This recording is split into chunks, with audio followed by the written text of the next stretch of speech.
এনেকুৱা হয় প্ৰশিক্ষণ বুলি ক'লে সকলোৱে আমি জানো বা তোমালোকে হয়তো স্কুলত পঢ়ি আহিছা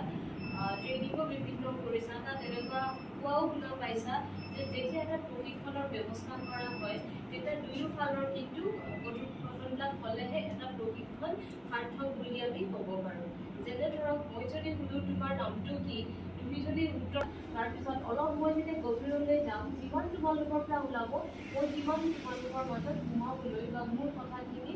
প্ৰেৰণ কৰিবলৈ মই কি বিচাৰিছোঁ তোমালোকৰ পৰা সেই বাৰ্তাটো দিবলৈ সহজ হয়। সেইকাৰণে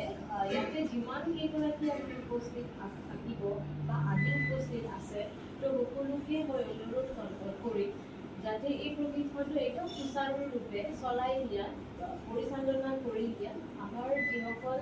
তোমালোকৰ সন্মুখত ট্ৰেইনৰ প্ৰশিক্ষক হিচাপে আহিব সেই প্ৰশিক্ষক হিচাপে সকলক যাতে